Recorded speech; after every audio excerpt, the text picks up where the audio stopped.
This is the story of the deadliest aviation disaster in history.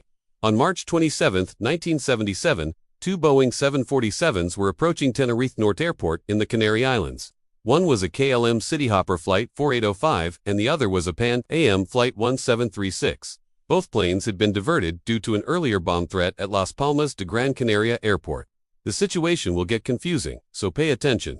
After the bomb threat, the airport was forced to evacuate, and both planes were diverted to Tenerife North. KLM arrived first and landed on the runway at 10:09 p.m. local time. Once on the ground, the pilots of Flight 4805 decided to refuel because the plane was overweight for the short hop to Las Palmas. However, the plane was fueled on the center line of the runway, right in the middle of the only runway, which blocked the only taxiway. That left the taxiway blocked for other arriving airplanes.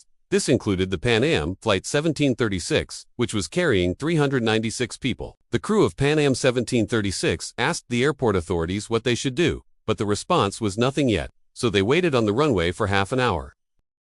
At this time, several other planes, including two Boeings and a DC-10, were also waiting for a gate to become available. Tenerife North Airport was designed to handle domestic and European traffic with a single runway and a single taxiway. It had no remote stands and no satellite terminals, so the airport's sole runway became packed with long-haul jumbo jets. At 11:26 p.m., the DC-10 took off for Las Palmas, followed 5 minutes later by the Boeing 727. At this point, the fog suddenly descended on the airport. The weather report warned the pilots of Pan Am 1736 that the visibility had dropped to less than 300 meters. The crew of Pan Am put the plane in a holding pattern over the sea, while the controllers at the airport tried to find enough room for the Pan Am to land and taxi to the gate. The pilots of Pan Am 1736 made several orbits around the airport. During this time, the KLM crew got a gate and taxied to it. At 11:46 p.m., the control tower said, "You're cleared to land." No. 2. Meaning that the Pan Am plane would land on the same runway that the KLM had taken off from moments ago. The Pan Am crew responded, "Roger, cleared to land." No. To expect a slight delay. As the Pan Am approached to land, the KLM plane started its takeoff roll. The tower asked the Pan Am if they were lined up with the center line of the runway. To confirm this, the Pan Am crew turned on their runway approach lights, illuminating the runway ahead. The KLM crew saw these bright lights through their windshield as they raced down the runway. Now remember, there was zero visibility at the airport. The runway was completely covered in fog. At 11:54 p.m., the KLM crew were almost at the end of the runway. The captain said, "In about 20 seconds, we're going to be airborne," showing that he was getting ready for takeoff. At this time, the KLM flight engineer noticed the Pan Am in front of them. The flight engineer shouted, "There's a plane in front of us. There's a plane in front of us." The captain acknowledged his warning. According to the Dutch report on the crash, the captain did 3 things. First, he checked if the plane was close enough to the runway center line to take off.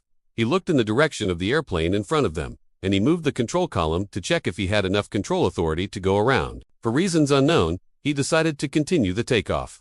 At 11:54 and 23 seconds, he pushed the engines to max power. He did not call takeoff to the controller. At this time, the Pan Am crew saw the KLM lights in the fog coming towards them.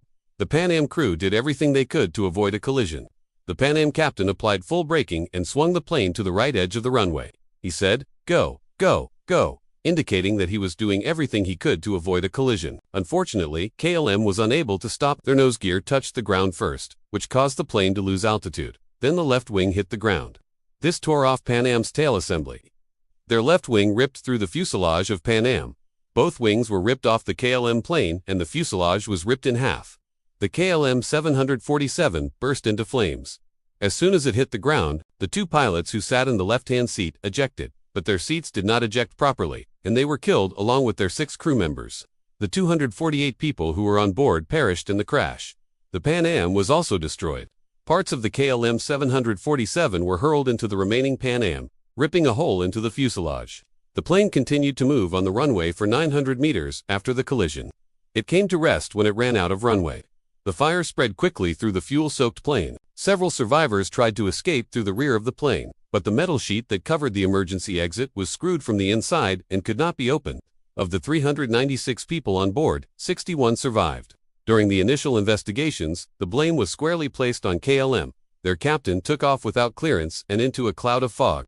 There was no way that the Pan Am crew could have seen them.